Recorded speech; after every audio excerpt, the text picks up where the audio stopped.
नमस्कार दोस्तों, राम राम, सत श्री अकाल, आदाब। स्वागत है आपका अपने YouTube channel history by Vinod Kashyap के अंदर। दोस्तों, आज हमारा जो टॉपिक रहेगा वो टॉपिक है प्रजामंडलों से जुड़े महत्वपूर्ण तथ्य। दोस्तों, इससे पहले के वीडियो के अंदर मैं आप लोगों को अपने चैनल के ऊपर प्रजामंडलों की ट्रिक बता चुका हूँ। प्रजामंडलों के संस्थापक और प्रजामंडलों के जिस सन के अंदर इनकी स्थापना हुई उनकी मैं आपको ट्रिक समझा चुका हूँ। जिन बच्चों ने मेरे उस वीडियो को नहीं देखा है वो उस वीडियो को देख ले। लेकिन दोस्तों, वो केवल एक ट्रिक था जिसके माध्यम से हम संस्थापक और जिन प्रजामंडलों का जिस सन में उनकी स्थापना की गई है उसे याद रखा जा सकता है। लेकिन प्रजामंडलों के अंदर ऐसे बहुत से महत्वपूर्ण तथ्य हैं दोस्तों, जिसके अंतर्गत कुछ लोगों ने कुछ वक्तव्य कहे गए हैं, जिसके अंतर्गत बहुत से कुछ समझौते हुए हैं और बहुत से कुछ दिवस भी बनाए गए हैं, जिनसे रिलेटेड कई बार परीक्षाओं में क्या किए जाते हैं, क्वेश्चन पूछे जाते हैं। तो दोस्तों, आज हम उसी से रिलेटेड इस वीडियो को मैंने बनाने का निश्चय किया है और आज उसी से रिलेटेड जो है वो मैं आपको क्या करने वाला हूँ, यह संपूर्ण विवरण आपको देने वाला हूं। तो मेरी एक छोटी सी अपील दोस्तों कि सबसे पहले आप जो बच्चे मेरे चैनल पर आए हैं और जिन बच्चों ने मेरे चैनल को सब्सक्राइब नहीं किया है वो मेरे चैनल को सब्सक्राइब कर ले और साथ ही साथ बेल आइकन को भी दबा लें ताकि मेरे आने वाले न्यू वीडियोस के नोटिफिकेशन जो है वो आपको मिलते रहें। तो चलिए दोस्तों, शुरू करते हैं और देर नहीं करते और शुरू करते हैं हमारे आज का टॉपिक, प्रजामंडलों से जुड़े महत्वपूर्ण तथ्य। तो चलिए दोस्तों, सबसे महत्वपूर्ण बात क्या है कि प्रजामंडलों का उद्देश्य क्या था। पहली बात तो हम ये जानेंगे कि प्रजामंडलों का उद्देश्य क्या था और प्रजामंडल है क्या। दोस्तों, प्रजामंडल का मतलब है प्रजा के द्वारा स्थापित किया गया मंडल या ऐसा मंडल जो प्रजा के प्रतिनिधि जो हैं या प्रजा ने जिन लोगों को चुना है और प्रजा के लिए मतलब प्रजा के हित के लिए जिन लोगों को चुना है उनका एक मंडल, इसीलिए उसे प्रजामंडल का नाम दिया जाता है। और प्रजामंडल का उद्देश्य क्या है दोस्तों, यहाँ पर आपको याद रखना पड़ेगा कि प्रजामंडल का उद्देश्य है कि राज्य में उत्तराधिकारी अर्थात राज्य में उत्तरदायी शासन की क्या करना, स्थापना करना। याद रखिएगा दोस्तों कि राज्य के अंदर उत्तरदायी शासन की स्थापना करना और साथ ही साथ जनता को उसके मूल कर्तव्यों या मूल अधिकारों को क्या करना, दिलाना। जो जनता के मूल अधिकार हैं उनको दिलाने का काम किसने किया, प्रजामंडलों ने किया था, ठीक है ना। और साथ ही साथ राज्य में उत्तराधिकारी शासन स्थापित करने का जो डिमांड जो थी वो किसके द्वारा की गई थी, प्रजामंडलों के द्वारा की गई थी। चलिए दोस्तों, मैं यहाँ पर आपको प्रजामंडल शुरू करने से पहले मैं आपको एक फैक्ट बताना चाहूंगा। सन 1938 का एक अधिवेशन था दोस्तों कांग्रेस का, जो अधिवेशन हरिपुरा में हुआ था, इसीलिए उस अधिवेशन को क्या कहा जाता है, हरिपुरा अधिवेशन। याद रखिए दोस्तों, सन 1938 के अंदर एक अधिवेशन हुआ था और इस 1938 के कांग्रेस के अधिवेशन के अंदर यहाँ इस अधिवेशन के अंदर जो अध्यक्षता की थी वो किसने की थी, सुभाष चंद्र बोस के द्वारा की गई थी। दोस्तों, ये भी याद रखिएगा कि अध्यक्षता जो थी वो किसके द्वारा की गई थी, सुभाष चंद्र बोस के द्वारा की गई थी। अब मैं आपको इस अधिवेशन के बारे में क्यों बता रहा हूँ, क्योंकि ये तो कांग्रेस का अधिवेशन है। क्योंकि दोस्तों, आपको महत्वपूर्ण तथ्य यहीं से निकल कर आता है पहली बार कि क्या कि कांग्रेस के हरिपुरा अधिवेशन में उत्तरदायी शासन का लक्ष्य प्राप्त करने के लिए स्थानीय रियासतों में प्रजामंडलों की स्थापना करने का प्रस्ताव पारित किया गया था। याद रखिएगा दोस्तों, यदि हम क्वेश्चन ये आता है कि बताइए उत्तरदायी शासन का लक्ष्य प्राप्त करने के लिए स्थानीय रियासतों ने, स्थानीय मतलब देशी रियासतों ने प्रजामंडलों की स्थापना करने का प्रस्ताव कांग्रेस के किस अधिवेशन में रखा, तो उसका आंसर होगा दोस्तों हरिपुरा अधिवेशन के अंदर रखा। और यह अधिवेशन कब हुआ, सन 1938 में, और इसके अध्यक्ष कौन थे, सुभाष चंद्र बोस थे। तो एक चीज तो क्लियर होगी कि उत्तरदायी शासन के लक्ष्यों को प्राप्त करने के लिए देशी रियासतों के द्वारा प्रजामंडलों की स्थापना का प्रस्ताव जो था, प्रजामंडल स्थापित किए जाएंगे ऐसा प्रस्ताव जो था वो किस अधिवेशन में रखा गया था, हरिपुरा अधिवेशन में रखा गया था। और ये सुभाष चंद्र बोस ही थे जिन्होंने कहा था कि सब नेता अपने अपने क्षेत्रों में प्रजामंडलों की क्या कर दीजिए, स्थापना कर दीजिए। तो आया बहुत बड़ा इंपॉर्टेंट क्वेश्चन था दोस्तों कि प्रजामंडलों का प्रस्ताव जो है वो किस अधिवेशन में रखा गया, सन 1938 के हरिपुरा अधिवेशन में रखा गया था। चलिए दोस्तों, अब हम प्रजामंडलों से जुड़े महत्वपूर्ण तथ्यों को पढ़ रहे हैं, तो मैं आपको एक एक कर सभी प्रजामंडलों के बारे में जानकारी देता हूं। तो सबसे पहले मैं आपको आज किस प्रजामंडल के बारे में जानकारी दे रहा हूं, मेवाड़ प्रजामंडल के बारे में जानकारी दे रहा हूं कि मेवाड़ प्रजामंडल के दौरान कौन कौन सी ऐसी बातें हुई थी और मेवाड़ प्रजामंडल की स्थापना और उनके संस्थापकों के बारे में मैं आपको पहले ही बता चुका हूं। मेरी एक ट्रिक है प्रजामंडलों को याद रखने की, उस वीडियो को आप जरूर देखिए दोस्तों, ताकि आपको प्रजामंडल के संस्थापक और प्रजामंडल किस सन में स्थापना हुई वो भी याद हो जाए। लेकिन यहाँ पर मैं थोड़ा थोड़ा आपको बता दूंगा कि मेवाड़ प्रजामंडल की स्थापना सन 1938 के अंदर हुई थी और माणिक्यलाल वर्मा के द्वारा की गई थी। चलिए दोस्तों, मेवाड़ प्रजामंडल की मुख्य बात क्या है। सबसे पहली बात है, मैं आपको मेवाड़ प्रजामंडल के अंदर एक नाम लिख कर देता हूं और उसके बारे में हम चर्चा करेंगे कि मेवाड़ का वर्तमान शासन, मेवाड़ का वर्तमान शासन। अब आप सोचोगे कि सर ये क्या है, तो मैं आपको मेवाड़ का वर्तमान शासन के बारे में जानकारी दे दूं कि ये क्या है। दोस्तों, इस प्रजामंडल के अंदर मेवाड़ प्रजामंडल का संचालन जो था माणिक्यलाल वर्मा के द्वारा अजमेर से किया गया था, क्योंकि माणिक्यलाल वर्मा के सामने कुछ ऐसी परिस्थितियां आ गई थी जिसके कारण ये मेवाड़ से उस प्रजामंडल का संचालन नहीं कर पा रहे थे, इसीलिए ये अजमेर चले गए थे और अजमेर से उन्होंने इस प्रजामंडल का संचालन किया था। कितनी अजीब बात है दोस्तों कि मेवाड़ प्रजामंडल का संचालन जो है माणिक्यलाल वर्मा कहाँ से कर रहे हैं, अजमेर से कर रहे हैं। अब मैं जो बताना चाह रहा हूँ वो बात यह है कि मेवाड़ का वर्तमान शासन नामक ये जो है ये एक पुस्तक है दोस्तों, जो पुस्तक किसके द्वारा लिखी गई है, माणिक्यलाल वर्मा के द्वारा लिखी गई है। माणिक्यलाल किसके द्वारा लिखी गई है, वर्मा के द्वारा लिखी गई है। और माणिक्यलाल वर्मा ने इस पुस्तक का यही अजमेर के अंदर क्या किया था, इस पुस्तक को लिखा था और इसी पुस्तक के अंदर मेवाड़ के वर्तमान शासन का क्या देखने को मिलता है, आपको पूरे का पूरा क्या देखने को मिलता है, मतलब संपूर्ण वर्णन आपको क्या है इस किताब के अंदर आपको देखने को मिलता है। चलिए दोस्तों, दूसरी बात, अब हम बात करेंगे कि मेवाड़ प्रजामंडल जो है, याद रखिएगा कि मेवाड़ प्रजामंडल का सर्वाधिक प्रभाव जो है, ठीक है, मेवाड़ प्रजामंडल का सर्वाधिक प्रभाव किस क्षेत्र में पड़ा, तो आप उसका उत्तर दोगे नाथद्वारा के अंदर। नाथद्वारा जो है वो कहाँ पड़ता है, राजसमंद में पड़ता है। मेवाड़ प्रजामंडल का सर्वाधिक प्रभाव जो था वो कहाँ पड़ा था, नाथद्वारा राजसमंद के अंदर पड़ा था। यहाँ पर आपको एक चीज और याद रखनी पड़ेगी कि नाथद्वारा के अंदर ही एक महिला थी दोस्तों जिसका नाम था गंगाबाई। याद रखिएगा, नाथद्वारा में मेवाड़ प्रजामंडल के दौरान गंगाबाई की बहुत ही सक्रिय भूमिका रही है। अर्थात अगर क्वेश्चन ये आए कि मेवाड़ प्रजामंडल के दौरान सर्वाधिक प्रभाव किस क्षेत्र में रहा, नाथद्वारा में, या ये आए कि बताइए मेवाड़ के अंदर नाथद्वारा नामक क्षेत्र के अंदर महिलाओं के अंदर सर्वाधिक भूमिका निम्न में से किस महिला की रही थी, तो उसका आंसर क्या होगा दोस्तों, गंगाबाई की रही थी। गंगाबाई जो थी वो नाथद्वारा में प्रजामंडलों के दौरान बहुत ही सक्रिय रूप से उन्होंने क्या किया था, योगदान दिया था।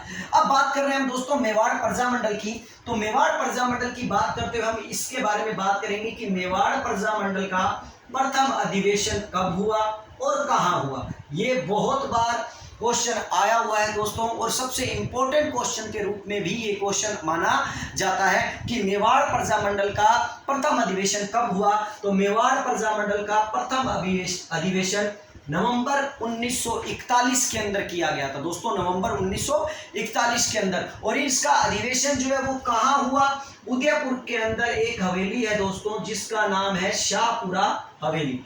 याद रखिएगा कि मेवाड़ में एक हवेली है दोस्तों जिसका नाम है शाहपुरा हवेली, और इस शाहपुरा हवेली के अंदर मेवाड़ प्रजामंडल का पहला अधिवेशन किया गया था। और इस अधिवेशन के सभापति जो थे वो कौन थे, माणिक्यलाल वर्मा थे। याद रखिएगा दोस्तों, ये अधिवेशन जो है किसके सभापतित्व के रूप में किया गया था, ठीक है ना, माणिक्यलाल वर्मा के सभापतित्व के रूप में किया गया था। दोबारा बताता हूं दोस्तों, आप इसको अच्छी तरह समझ लीजिए कि मेवाड़ प्रजामंडल का प्रथम अधिवेशन जो है सन 1941 के अंदर, नवंबर सन 1941 के अंदर शाहपुरा हवेली के अंदर किया गया था। और इस समय सभापतित्व के रूप में किसने काम किया था, माणिक्यलाल वर्मा ने काम किया था। एक चीज और दोस्तों, जब हम 1941 के समय में आ गए हैं तो आपको यह भी समझना चाहिए कि सन 1942 के अंदर महात्मा गांधी के द्वारा भारत छोड़ो आंदोलन चला दिया गया था। तो आपको ये भी नहीं भूलना चाहिए कि माणिक्यलाल वर्मा जो है वो किसको फॉलो करते थे, महात्मा गांधी को फॉलो करते थे। और यही रीजन है जिसके कारण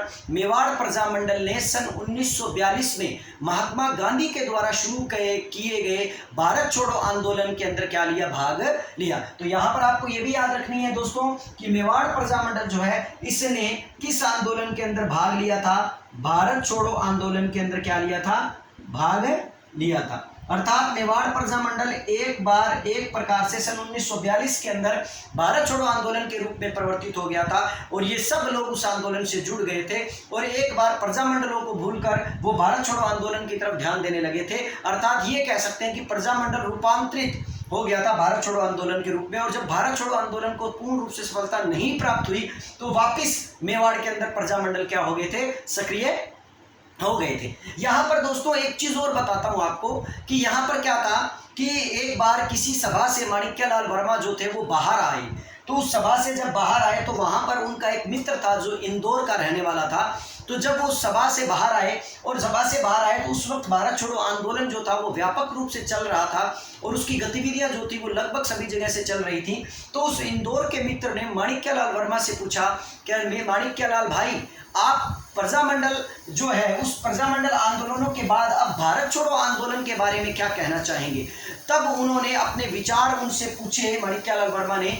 तब माणिक्यलाल वर्मा ने अपने विचार रखे किसके सामने, इंदौर के मित्र के सामने, और उन्होंने कहा कि भाई हम तो मेवाड़ी हैं और हर बार हर हर महादेव बोलते हैं और इस बार भी हम क्या बोलेंगे, हर हर महादेव बोलेंगे। तो याद रखिएगा दोस्तों, अगर क्वेश्चन ये आता है कि बताइए ये वर्ड किसके द्वारा कहे गए हैं या किस प्रजामंडल के दौरान कहे गए हैं, तो मेवाड़ प्रजामंडल में कहे गए हैं। और वर्ड ये क्या थे कि हम तो मेवाड़ी हैं और हर बार हर हर महादेव बोलते हैं आए हैं और इस बार भी हम क्या बोलेंगे, हर हर महादेव ही बोलेंगे। ऐसे वर्ड जो थे वो किसके द्वारा कहे गए थे, माणिक्यलाल वर्मा के द्वारा कहे गए थे मेवाड़ प्रजामंडल के दौरान, जिस वक्त वो भारत छोड़ो आंदोलन के विचार पूछ रहे थे। कौन, माणिक्यलाल वर्मा से उनके मित्र जो इंदौर के रहने वाले थे।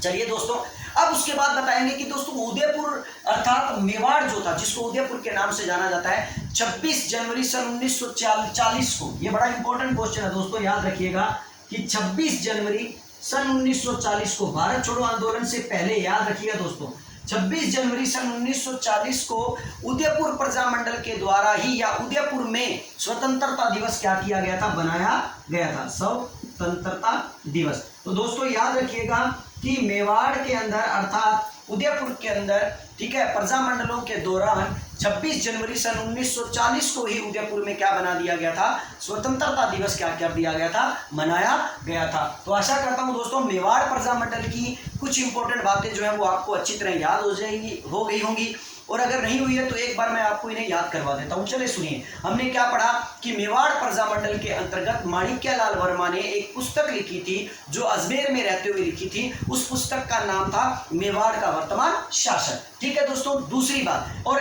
जब माणिक्यलाल वर्मा इस प्रजामंडल के बारे में आगे इस प्रजामंडल को लेकर चल रहे थे तो इस प्रजामंडल का सर्वाधिक प्रभाव हमें कहां देखने को मिला, नाथ द्वारा में देखने को मिला। और नाथ द्वारा के अंदर गंगाबाई नामक महिला की सक्रिय भूमिका इसके अंतर्गत रही थी। मेवाड़ प्रजामंडल का प्रथम अधिवेशन जो है दोस्तों वो नवंबर 1941 के अंदर कहां हुआ, नाथ द्वारा, ठीक है ना, सॉरी, शाहपुरा हवेली के अंदर किया गया था नवंबर 1941 के अंदर, जिसके सभापतित्व के रूप में कौन थे, माणिक्यलाल वर्मा थे।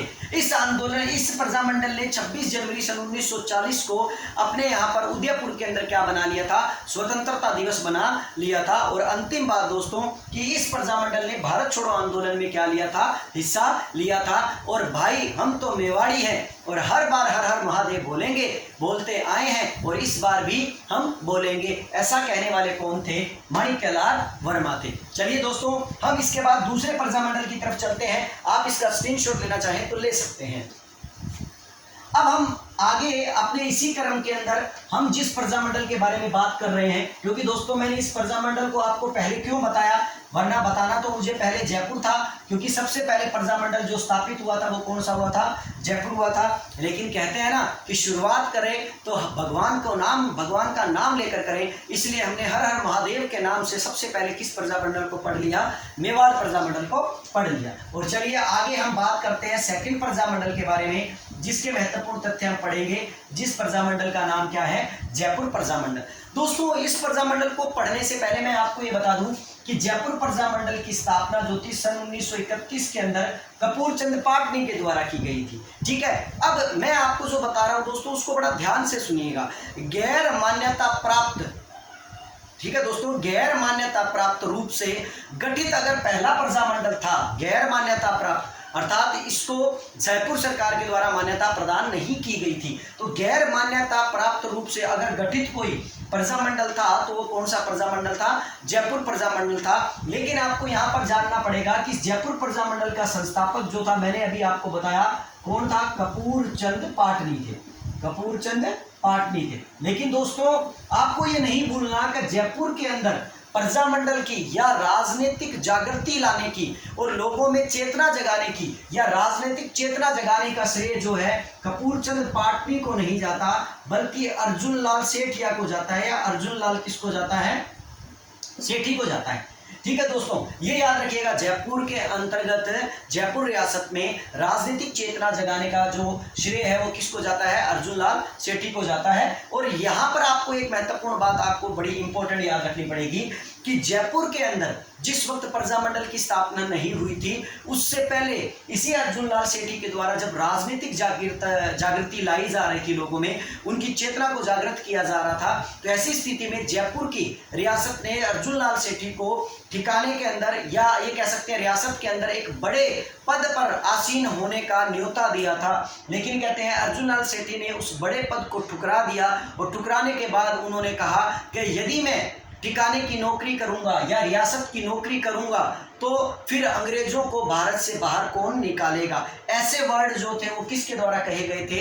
अर्जुन लाल सेठी के द्वारा कहे गए थे। अर्जुन लाल सेठी ने क्या कहा था दोस्तों, मैं एक बार दोबारा आपको बता देता हूं। उन्होंने कहा था कि यदि अर्जुन लाल सेठी अंग्रेजों की या रियासत के महाराजाओं की नौकरी करेगा तो इस देश से अंग्रेजों को कौन भगाएगा। ऐसा कहने वाले कौन थे? अर्जुन लाल सेठी ही थे, जिन्होंने जयपुर के अंदर राजनीतिक चेतना क्या की थी? जागृत की थी। अब हम बात करेंगे दोस्तों कि प्रजामंडल से पहले एक बड़ा इंपॉर्टेंट फैक्ट आता है जहां पर बच्चे बहुत ज्यादा पजल होते हैं। कई बार कुछ बच्चों ने मेरे से पूछा कि सर चरखा संघ जो था उसकी स्थापना कब की गई थी, क्योंकि बच्चे पजल हो जाते हैं। उन्हें किताबों में चरखा संघ की स्थापना जो है, चरखा संघ की स्थापना उनको सन 1925 भी दिखाई देती है, और चरखा संघ की स्थापना जो है उन्हें कब दिखाई देती है? सन 1927 में भी मिल जाती है। और वो बच्चे सोचते हैं कि सर ये तो हम पजल हो गए कि भाई ये क्या है, किस तरह इस चरखा संघ की स्थापना हुई है। और कई जगह पर हम ये पढ़ते हैं कि चरखा संघ 1925 और 1927 दोनों में स्थापित हुआ। तो दोस्तों इसको आप थोड़ा सा गहन रूप से समझ लीजिए। चरखा संघ जो है दोस्तों बिल्कुल सही है, 1925 में भी स्थापित किया गया था। तो याद रखिएगा चरखा संघ की स्थापना सन 1925 के अंदर, याद रखिएगा कहाँ हुई थी? अजमेर में हुई थी। ये बड़ी इंपॉर्टेंट बात है दोस्तों कि चरखा संघ की स्थापना सन 1925 में कहाँ की गई थी? अजमेर में की गई थी। लेकिन दोस्तों हम किस प्रजामंडल की बात कर रहे हैं? जयपुर प्रजामंडल की। तो हमें चरखा संघ के बारे में कहाँ पढ़ना पड़ेगा? जयपुर। तो बस यही याद रखना है कि सन 1927 में चरखा संघ की स्थापना जो है वो कहाँ की गई? जयपुर में की गई। और चरखा संघ की स्थापना करने वाले व्यक्ति कौन थे? जमनालाल बजाज थे। याद रखिएगा दोस्तों चरखा संघ की स्थापना करने वाले व्यक्ति कौन थे? जमनालाल बजाज थे। तो आशा करता हूं दोस्तों ये भेद जो है आपको समझ में आ गया होगा कि चरखा संघ सन 1925 में ही स्थापित किया गया था सबसे पहले, लेकिन वो अजमेर में किया गया था। और 1927 में किया गया, वो कहाँ किया गया? जयपुर में किया गया। और इसकी स्थापना किसके द्वारा की गई? जमनालाल बजाज के द्वारा की गई। चलिए दोस्तों इसका आप स्क्रीनशॉट ले लीजिए ताकि मैं आगे के फैक्टों को धीरे धीरे साथ में लेता चलूं, और आगे के जो फैक्ट है वो किससे जुड़े हैं? जयपुर प्रजामंडल से ही जुड़े हैं। चलिए मैं इसे थोड़ा सा साफ कर देता हूं, या चलिए यहाँ पर ये चरखा संघ के वक्तव्य को साफ कर रहा हूं, और उसके बाद मैं क्या कर रहा हूं, हम जयपुर प्रजामंडल के बारे में जानकारी ले रहे हैं। जैसा कि मैंने बताया जयपुर प्रजामंडल की स्थापना सन 1931 में किसके द्वारा की गई थी? कपूरचंद पाटनी के द्वारा की गई थी। देखिए दोस्तों जयपुर प्रजामंडल के बारे में एक चीज और इंपॉर्टेंट बात याद रखना, जयपुर प्रजामंडल एकमात्र ऐसा प्रजामंडल है जिसमें गैर सरकारी सदस्य, याद रखिएगा जयपुर प्रजामंडल एकमात्र प्रजामंडल ऐसा है जिसमें गैर सरकारी सदस्य, ठीक है, गैर सरकारी सदस्य, ठीक है दोस्तों, गैर सरकारी सदस्य जो है वो कौन है? देवी शंकर तिवारी को चुना गया था। याद रखना गैर सरकारी सदस्य किसे चुना गया? देवी शंकर तिवारी को चुना गया था। तो याद रखिएगा जयपुर प्रजामंडल एकमात्र ऐसा प्रजामंडल है जिसमें एक गैर सरकारी सदस्य चुना गया था, जो कौन था? देवी शंकर तिवारी था। चलिए दोस्तों हम जयपुर प्रजामंडल के बारे में बात कर रहे हैं, तो जयपुर प्रजामंडल के प्रथम अधिवेशन के बारे में बात कर लेते हैं कि जयपुर प्रजामंडल का जो प्रथम अधिवेशन है वो कहाँ किया गया, ठीक है ना, या जयपुर प्रजामंडल का अधिवेशन जो है वो कब किया गया। दोस्तों जयपुर प्रजामंडल का प्रथम अधिवेशन 9 मई सन 1938 को जयपुर में ही किया गया था। याद रखिएगा दोस्तों, कब किया गया, 9 मई सन 1938 को। 9 मई सन 1938 को जयपुर प्रजामंडल का प्रथम अधिवेशन किया गया था। इसका एक रीजन था दोस्तों, क्योंकि 1931 में जिस प्रजामंडल की स्थापना कपूर चंद पाटनी ने की थी दोस्तों, ये क्या था, शुरू के अंदर काम तो किया इसने, लेकिन उसके बाद ये मृत रूप से हो गया था, एक रूप से असक्रिय हो गया था, और इसी को सक्रियता प्रदान की गई सन 1937 में, किसके द्वारा, जमनालाल बजाज के द्वारा। और इसीलिए प्रथम अधिवेशन सन 1938 में रखा गया, और इसके अंदर अध्यक्षता करने वाले व्यक्ति कौन थे, जमनालाल कौन थे, बजाज थे।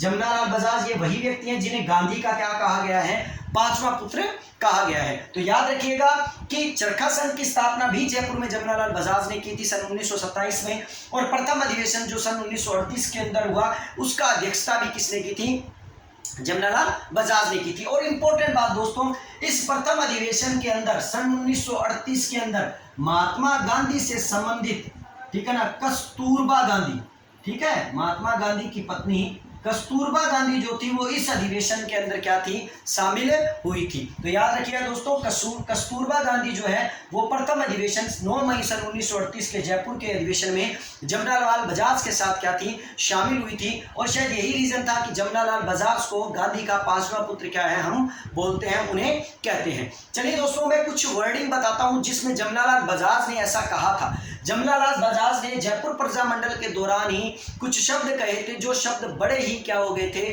प्रसिद्ध हो गए थे। वो शब्द क्या थे कि हम लड़ाई के मध्य में पहुंच गए हैं। लड़ाई का मतलब जो लड़ाई हम क्या थे, देसी रियासतों के राजाओं के साथ कर रहे थे उत्तरदायी शासन को स्थापित करने के लिए, उस लड़ाई की बात कर रहे हैं। और कह रहे हैं कि हम लड़ाई के मध्य में पहुंच चुके हैं, और मुसलमानों ने भी इस अवसर पर हमारे प्रजामंडल का पूरा साथ दिया है। ऐसा कहने वाले व्यक्ति कौन थे, जमनालाल बजाज थे, कि हम लड़ाई के मध्य में पहुंच चुके हैं और मुसलमानों ने भी इस अवसर पर हमारे प्रजामंडल को या जयपुर प्रजामंडल को पूरा अपना साथ दिया है। ऐसे शब्द जमनालाल बजाज ने कहे थे, इसी अधिवेशन के दौरान कहे थे। चलिए दोस्तों, जयपुर प्रजामंडल को आगे बढ़ाते हुए मैं आपको जयपुर प्रजामंडल में होने वाले एक समझौते के बारे में जानकारी देता हूं, जो समझौता भारत छोड़ो आंदोलन के दौरान किया गया था। और अभी मैंने आपको बताया कि भारत छोड़ो आंदोलन कब किया गया, सन 1942 में। तो सन 1942 में एक समझौता हुआ, जिस समझौते को जेंटलमैन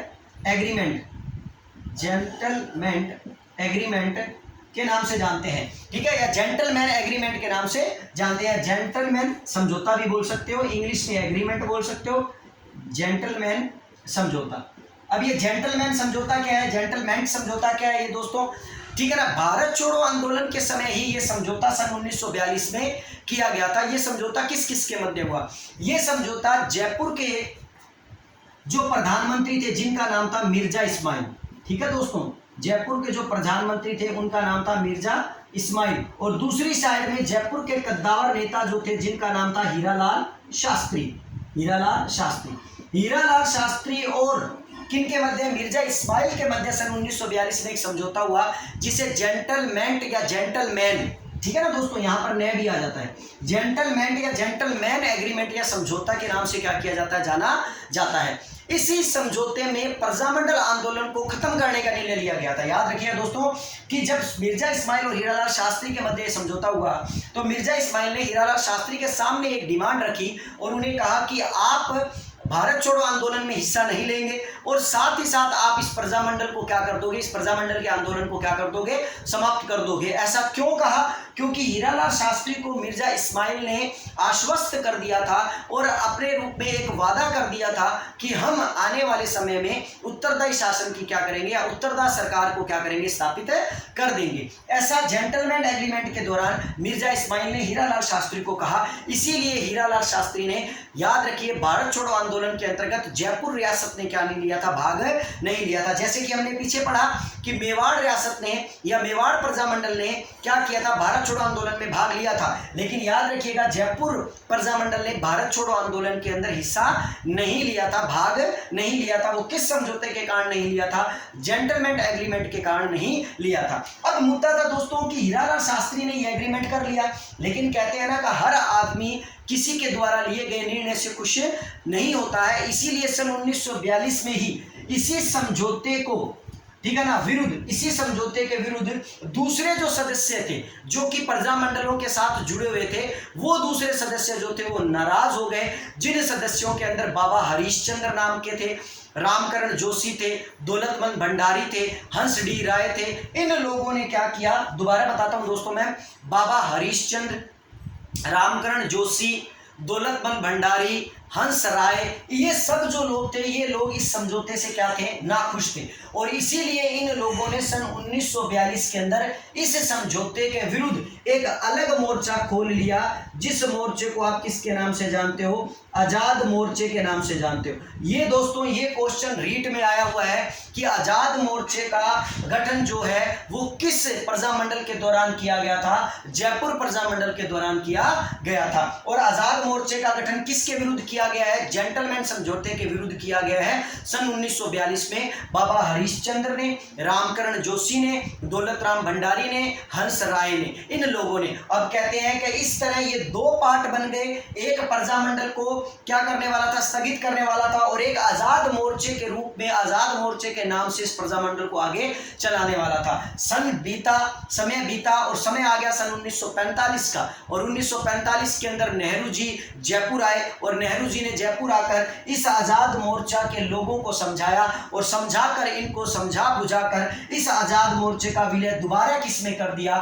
जयपुर प्रजामंडल में कर दिया सन 1945 में। सन 1945 में नेहरू जी आए और इन लोगों को खुश किया, और इन लोगों को समझाया, और समझाकर ये कहा कि नहीं, हम सबको मिलकर क्या करना चाहिए, प्रजामंडल का सहयोग करना चाहिए। और इसलिए इन लोगों ने मिलकर अपने आप को दोबारा किसमें विलय कर दिया, जयपुर प्रजामंडल में विलय कर दिया। दोस्तों आज के लिए मैं इतना ही करूंगा। आज हम इस प्रजामंडल से जुड़े महत्वपूर्ण तथ्यों के अंदर केवल और केवल 2 प्रजामंडलों के बारे में ही पढ़ेंगे। नेक्स्ट वीडियो में मैं आपको अन्य प्रजामंडलों के बारे में भी इसी प्रकार की क्या दूंगा, महत्वपूर्ण जानकारियां दूंगा। आशा करता हूं आपको मेरा ये वीडियो पसंद आया होगा। जिन बच्चों को मेरा ये वीडियो पसंद आए वो बच्चे कमेंट कर मेरा हौसला जरूर बढ़ाएं। मैं आप लोगों के लिए इसी तरह मेहनत करता रहूंगा, और आप लोग भी मेरा इसी तरह कमेंट कर और लाइक कर मेरा क्या करते रहिए, मोटिवेशन करते रहिए। और साथ ही साथ दोस्तों एक और छोटी सी अपील मेरी, कि जो बच्चे मेरे चैनल को अच्छी तरह देखते हैं और उन्हें वीडियो पसंद आते हैं, तो अपने मित्रों में और अपने दोस्तों में इस चैनल के बारे में उन्हें जरूर बताइए, ताकि मेरी मेहनत जो है वो क्या हो पाए, सफल हो पाए। धन्यवाद दोस्तों, आज के लिए इतना ही काफ़ी है, और नेक्स्ट वीडियो में हम मिलेंगे मारवाड़ प्रजामंडल को लेकर, बीकानेर प्रजामंडल को लेकर, और अन्य प्रजामंडलों को लेकर, उनसे जुड़े महत्वपूर्ण तथ्यों को लेकर। धन्यवाद दोस्तों, गुड नाइट।